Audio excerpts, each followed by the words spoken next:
இன்றே டவுன்லோட் செய்து உங்கள் ஃபேவரட் ஷோக்களை என்ஜாய் பண்ணுங்க. மாப்ள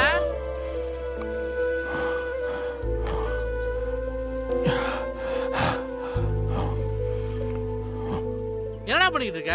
டேய் குட்ரா குட்ரா டேய் உன்ட ஒரு சந்தோஷமான விஷயம் சொல்ல வந்தா இப்படி கண்ட்ரோல் இல்லாம குடிக்கிற அளவுக்கு என்னடா நடந்துச்சு? மாப்பிள தப்பு பண்ணிட்டேன்டா, ரொம்ப பெரிய தப்பு பண்ணிட்டேன்டா. நான் எந்த பெரிய துரோகம் பண்ணிட்டேன்டா. மாப்ள அதெல்லாம் ஒன்றும் பிரச்சனை இல்லடா, எல்லாமே நம்மளே சரி பண்ணிக்கலாம். நீ எதுக்கும் கவலைப்படாத. செல்வி இப்பதானே ஒரு விஷயம் சொல்லுச்சு. செல்வியா? ஆமா மாப்ள, செல்வி சிஸ்டர்கிட்ட பேசும்போது உன்னை மன்னிச்சு ஏத்துக்கிறதா சொல்லியிருக்காங்கடா. ஆனா ஆனா அதுக்கு நீ ஒரு காரியம் பண்ணணும். நீ உங்க அண்ணனுங்களை மட்டும் விட்டு வந்துட்டேனா உன்னை வேற ஊருக்கு கூட்டு போய் உங்க கூட சந்தோஷமா ஆசைப்படுறாங்கடா.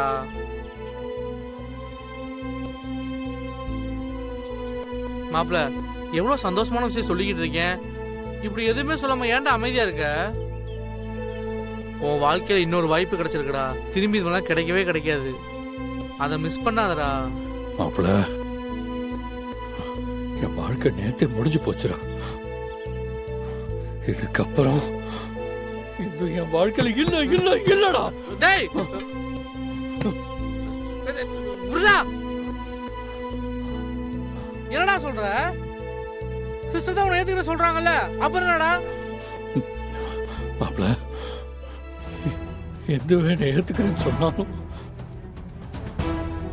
இதுக்கப்புறம் நான் எந்தோட வாழ முடியாதுடா. அதான் ஏன்னு சொல்லி சொல்லடா.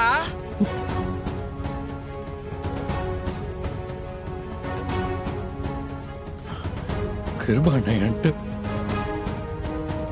டைவர்ஸ் நோட்டீஸ் கொடுத்து அதுல கையெழுத்து வாங்கிட்டாரு.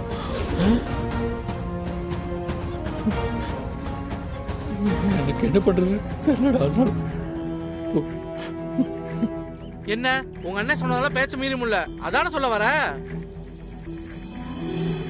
ஆனா போடா, நீயும் விசுவாசமும். ஆனா ஒண்ணுடா, நீ தலையில தூக்கி வச்சார உங்க அண்ணனாலதான் உன் வாழ்க்கையில எந்த நிலைமை நடக்க மாட்டுது. கடைசி வரைக்கும் இந்த மாதிரி நீ அவங்களுக்கு அடிமையா தான் இருந்தாகணும். அது புரியாம அவங்க என்ன சொன்னாலும் செஞ்சுக்கிட்டு இருக்கியடா. ஏன்டா அப்படி பண்ற?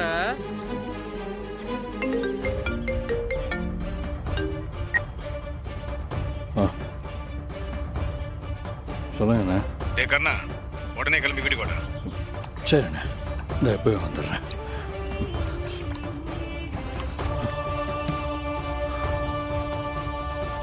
மாப்பிள அண்ணா கூப்பிட்றாரு, நான் உடனே கிளம்பணும்.